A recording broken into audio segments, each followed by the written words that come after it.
नमस्कार, KP news 24/7 में आपका स्वागत है। मैं आपके साथ आत्मप्रिया आर्य। आइए देखते हैं इस वक्त के मुख्य समाचार। कर्नाटक सरकार जिला लड़हिता परिवार कल्याण विभाग बीदर जिला सामूहिक औषधि सेवन कार्यक्रम के संबंध में की गई प्रेस कॉन्फ्रेंस। कर्नाटक हाईकोर्ट में हिजाब बैन को लेकर हुई सुनवाई। सरकार की तरफ से पेश हुए एडवोकेट जनरल ने बताया कैसे हुई विवाद की शुरुआत। कर्नाटक हाईकोर्ट में सरकार ने कहा हिजाब पहनना इस्लाम में जरूरी नहीं। उत्तर प्रदेश के मुजफ्फरनगर में 2 स्कूल बसों की टक्कर में सगे भाई बहन की मौत, कई घायल। महाराष्ट्र के ठाणे जिले में प्लास्टिक के डब्बे में फंसा तेंदुए का सिर, 48 घंटे बाद किया गया रेस्क्यू।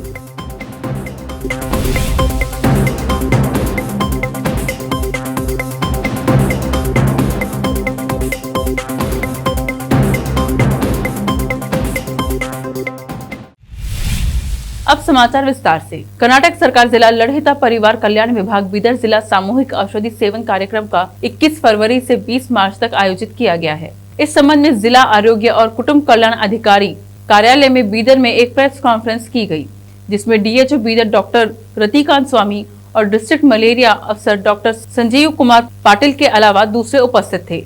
इस अवसर पर पौधे को जल चढ़ाकर प्रेस कॉन्फ्रेंस का उद्घाटन किया गया। इस अवसर पर डीएचओ डॉक्टर रतिकांत स्वामी और डॉक्टर संजीव कुमार पाटिल ने इस कार्यक्रम के संबंध में विस्तार से बात की। केपी न्यूज के कैमरामैन साबिर खान की रिपोर्ट।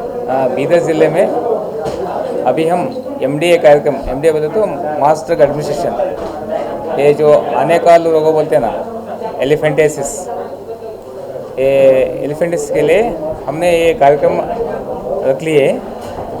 ये कार्यक्रम यही महीना 21 तारीख को स्टार्ट होके नेक्स्ट महीना 21 तारीख तक चलने वाला है। इसमें हमने 2652 ड्रग एडमिनिस्ट्रेटर्स मिलके हमने 1800 के करीब टीम्स बनाए हैं। एक टीम में 2 लगा देते हैं। आशा, एक एएनएम, नहीं तो आशा, एक आंगनवाड़ी, 2 मिलके सबको टैबलेट्स खिलाने का एक कार्यक्रम है। ये टैबलेट्स में 3 नमूने के टैबलेट्स होते हैं। एक डीईसी, डाइथल कार्बामेजिन एंड आयोरमेक्टल बोल के, और एक अल्बेंडाजोल। तो 3 टैबलेट्स हम लोगों को देते हैं।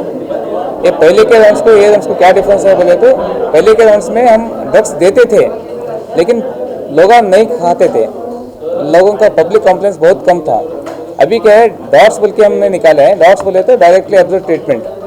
इसमें हम सामने ठहर के उसको टैबलेट्स खिला के हम छोड़ देते हैं।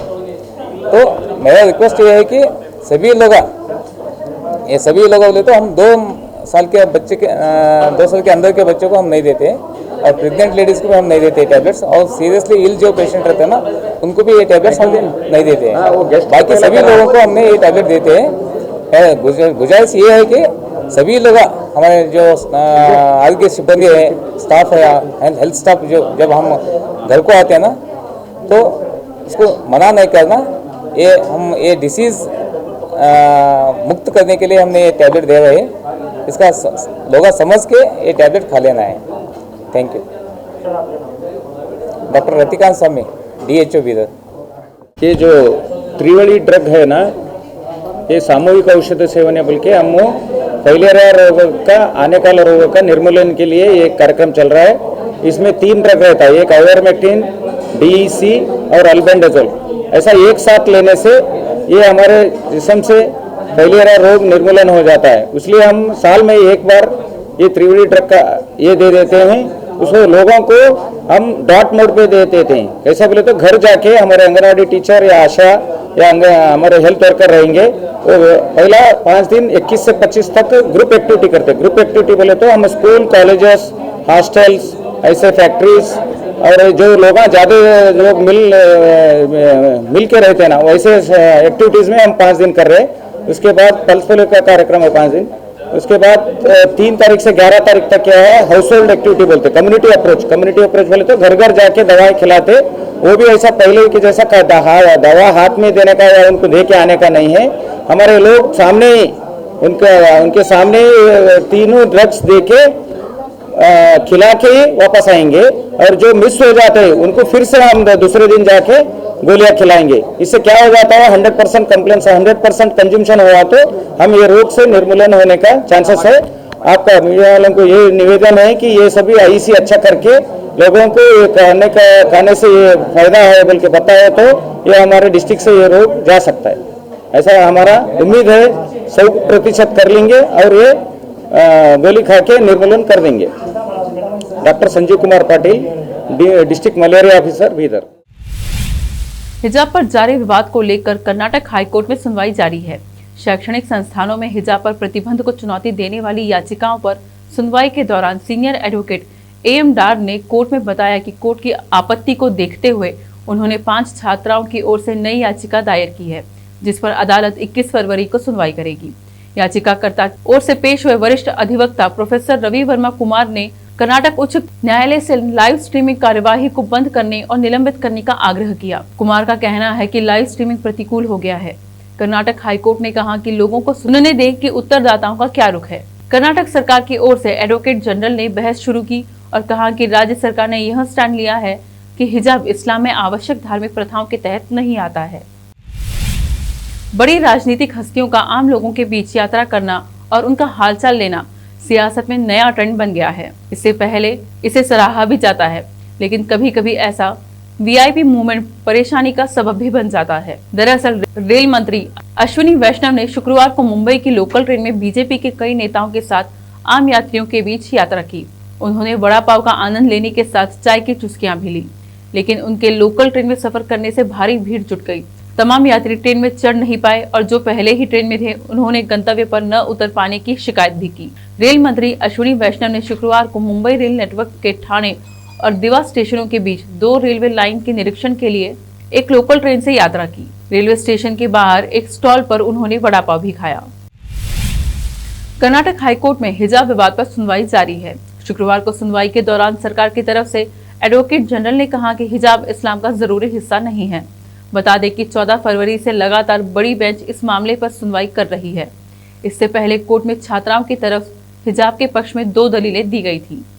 हिजाब विवाद पर कर्नाटक हाईकोर्ट में गुरुवार को एक नई याचिका दाखिल की गई थी। सुनवाई के दौरान याचिकाकर्ताओं ने कहा कि हिजाब पर रोक कुरान पर प्रतिबंध लगाने के समान है। बता दें कि हिजाब पर विवाद दिसंबर से जारी है। कर्नाटक के उडुपी जिले की 6 छात्राओं ने हिजाब को लेकर आवाज उठाई थी, जिसके बाद छात्राओं ने हाईकोर्ट का रुख किया था। कर्नाटक हाईकोर्ट ने फिलहाल कोई भी धार्मिक प्रतीक पहनकर स्कूल जाने पर अस्थायी रोक लगा दी है। जीवन में कई बार में सुख का अनुभव मिलता है तो कई बार दुख का। ऐसे में हमें हर परिस्थितियों में सामान रहने की जरूरत है। कई बार कोई अपना बिछड़ जाता है, इसका मतलब ये नहीं कि जिंदगी एकदम से रुक जाती है। हमें अपने भविष्य के लिए, अपने बच्चों के लिए लड़ना पड़ता है। आज हम आपको ऐसी ही महिला की कहानी बताने जा रहे हैं जो तमाम परेशानियों से जूझती रही, मगर उन्होंने हिम्मत नहीं हारी। परिस्थितियों से लड़कर दूसरों के लिए मिसाल बन गई। ये कहानी है झारखंड के हजारीबाग जिले की रहने वाली श्रद्धा देवी की। पति के मौत के बाद इन्होंने ऐसा काम किया जो सबके सामने मिसाल है। 55 साल की श्रद्धा देवी आज कई लोगों के लिए मिसाल बनी हुई हैं। पति की मृत्यु के बाद उन्होंने खुद अपने परिवार को संभाला है। इन्होंने सिलाई स्कूल खोला और मेहनत करके अपनी एक पहचान बनाई। श्रद्धा का कहना है कि जिंदगी में सीखने की कोई उम्र नहीं होती। आपका जब मन चाहे आप सीख सकती हैं। चंडीगढ़ के कपल को अफगानिस्तान, इराक और ईरान जैसे देशों से धमकियां आ रही हैं। दरअसल चंडीगढ़ के युवा नीरज और अफगानिस्तान की युवती मलाला को एक दूसरे से प्यार हुआ।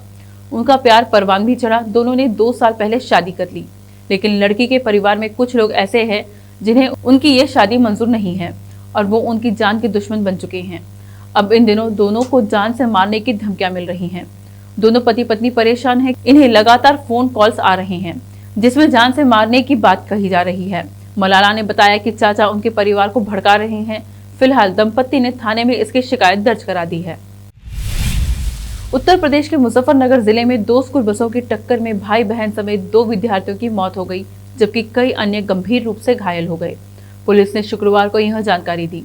पुलिस के मुताबिक गुरुवार को हुए इस हादसे में जान गंवाने वाले विद्यार्थियों की पहचान 12 वर्षीय समीर और उसकी बहन 10 वर्षीय माहा के रूप में हुई है। दोनों जीडी गोयना पब्लिक स्कूल के विद्यार्थी थे। समीर 6ठी कक्षा जबकि उसकी बहन माहा 4थी कक्षा में पढ़ रही थी। उनके माता पिता की कोई और संतान नहीं है। केंद्रीय मंत्री संजीव बालियान पीड़ितों के परिवार से मिलने पहुंचे और संवेदना व्यक्त की। उन्होंने मेरठ और मुजफ्फरनगर के अस्पतालों का दौरा भी किया, जहां घायलों को भर्ती कराया गया है। अब वक्त एक छोटे से ब्रेक का, जल्द लौटते हैं ब्रेक के बाद। हिंदुस्तान के हर कोने में हम हैं मौजूद। 24 घंटे हालात पर गहरी नजर, खबरों से जुड़े चुपते सवालात, और आपको दिखाता है धार्मिक, सामाजिक, राजनीतिक, लोकल और इंटरनेशनल न्यूज की सबसे बेहतर कवरेज, जो आपको रखती है हर पल बाखबर। देश और दुनिया भर की खबर के लिए देखते रहें KP news 24/7। Noor education trust Bidar की ओर से चलाए जाने वाला Noor MEd college Bidar, recognised by NCTE Delhi and affiliated to Gulbarga University, Gulbarga. Admission are open for the academic year 2021-22. विशेषज्ञ और सक्षम शिक्षकों द्वारा शिक्षा प्राप्त करने के लिए नूर एमएड कॉलेज में दाखिला लें और शांत वातावरण में शिक्षा प्राप्त करें। बीदर शहर में बेहतर शिक्षा का एकमात्र केंद्र Noor MEd college, Shahpur gate, Bidar. Phone numbers 9945283920, 8482221297। Break के बाद आपका स्वागत है। आइए देखें अन्य समाचार। सुप्रीम कोर्ट ने शुक्रवार को उत्तर प्रदेश सरकार से 2019 में शुरू की गई कार्रवाई के मद्देनजर नागरिकता संशोधन अधिनियम के प्रदर्शनकारियों से बरामद करोड़ों रुपए वापस करने को कहा। शीर्ष अदालत का आदेश योगी आदित्यनाथ सरकार की दलील के जवाब में आया कि उसने 2019 में CAA विरोधी प्रदर्शनकारियों के खिलाफ सार्वजनिक और निजी संपत्तियों को हुए नुकसान के लिए शुरू की गई 274 वसूली नोटिस और कार्रवाई वापस ले ली है। इसके जवाब में जस्टिस DY चंद्र नायडू और जस्टिस सूर्यकांत की बेंच ने कहा कि राज्य सरकार करोड़ों रुपए की पूरी राशि वापस करेगी, जो इस कार्रवाई के तहत कथित प्रदर्शनकारियों से वसूली की गई थी। बहरहाल सुप्रीम कोर्ट ने उत्तर प्रदेश सरकार को नए कानून के तहत कथित CAA विरोधी प्रदर्शनकारियों के खिलाफ कार्रवाई करने की स्वतंत्रता दी है। ग्रेटर नोएडा के जेवर में बन रहे नोएडा इंटरनेशनल एयरपोर्ट को दिल्ली के इंदिरा गांधी इंटरनेशनल एयरपोर्ट को आपस में जोड़ने के लिए दिल्ली मेट्रो रेल कॉरपोरेशन ने 72 किलोमीटर लंबा हाई स्पीड कॉरिडोर का प्रस्ताव तैयार किया है। यह दूरी 1 घंटे में पूरी होगी। दोनों हवाई अड्डों के बीच मेट्रो कनेक्टिविटी का काम 2 फेज में पूरा होगा। जेवर से नई दिल्ली रेलवे स्टेशन के बीच 13 मेट्रो स्टेशन बनेंगे। इसके बाद यहां कॉरिडोर IGI पहुंचने के लिए दिल्ली एयरपोर्ट एक्सप्रेस लाइन से कनेक्ट हो जाएगा। इसके लिए वर्तमान ट्रैक से अलग ट्रैक बनाया जाएगा, जिस पर हाई स्पीड मेट्रो चलाई जाएंगी, जिसकी स्पीड 120 किलोमीटर रहेगी। महाराष्ट्र के ठाणे जिले में एक तेंदुए का सिर पिछले 2 दिन से प्लास्टिक के डब्बे में फंसा हुआ था, जिसे फिलहाल रेस्क्यू कर लिया गया है। वहीं तेंदुए का रेस्क्यू लगभग 48 घंटे तक करीब 30 लोगों ने मिलकर किया। बता दें कि अपनी प्यास बुझाने के लिए तेंदुए ने अपना सर कंटेनर के अंदर डाल दिया था। इसके बाद उसका सिर उसी में फंस गया। इस कारण वह सही से सांस भी नहीं ले पा रहा था और ना ही कुछ खा पा रहा था। वन विभाग के एक अधिकारी के अनुसार 13 फरवरी की रात बदलापुर के गोरेगांव इलाके में कुछ लोगों ने इस तेंदुए को घूमते देखा था। इस हालत में तेंदुए को देखने के बाद लोगों ने तुरंत वन विभाग के अधिकारियों को इसकी जानकारी दी। कुछ लोगों ने तेंदुए की वीडियो बनाकर सोशल मीडिया पर भी पोस्ट की थी। कुछ समय बाद ही वन विभाग Sanjay Gandhi national park NGO raw ने तेंदुए का रेस्क्यू किया। आखिरकार रेस्क्यू के बाद तेंदुए के सर से प्लास्टिक कंटेनर को बाहर निकाला गया। बॉलीवुड एक्ट्रेस सनी लियोनी ने हाल ही में एक वीडियो शेयर किया है, जिसमें वो तैयार होती दिखाई दे रही हैं। इस वीडियो में उनके साथ 4 और लोग भी नजर आ रहे हैं, जो उन्हें तैयार कर रहे हैं। इस वीडियो में सनी थोड़ी परेशान सी लग रही हैं और भारतीय ड्रेसेस को लेकर भी कमेंट कर रही हैं। वीडियो में सनी कहती नजर आ रही हैं कि भारतीय ट्रेडिशनल ड्रेसों के साथ यही दिक्कत है कि इनकी फिटिंग कभी सही नहीं आती। हाल ही में सनी लियोनी ने एक वीडियो शेयर किया है, जिसमें वो तैयार होती दिखाई दे रही हैं। इस वीडियो में उनके साथ 4 और लोग भी नजर आ रहे हैं। सत्ता में आने से पहले इमरान खान ने बड़े लोक लुभावने वादे किए थे। उन्होंने नया पाकिस्तान बनाने की भी बात कही थी, जो पूरी तरह फेल हो चुका है। इन सबके चलते पाकिस्तान में महंगाई बढ़ने की आशंका है। पाकिस्तान ने 1 साल पहले सऊदी अरब से करीब 300 अमेरिकी डॉलर करोड़ का कर्ज लिया था, जिसे अब पाक को वापस करना होगा। यह कर्ज हर तिमाही में 4% ब्याज की दर पर लिया गया था।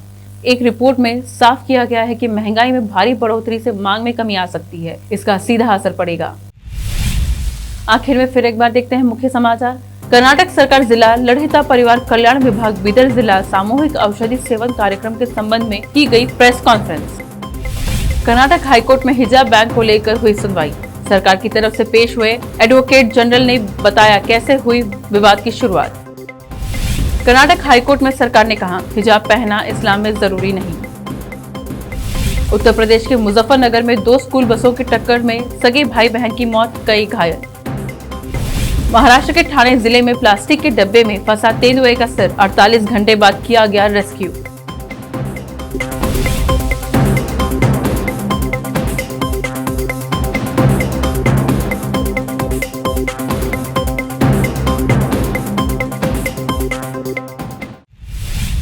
केपी न्यूज में अब तक के लिए इतना ही। देश प्रदेश के समाचारों के लिए देखते रहिए केपी न्यूज 24/7। धन्यवाद।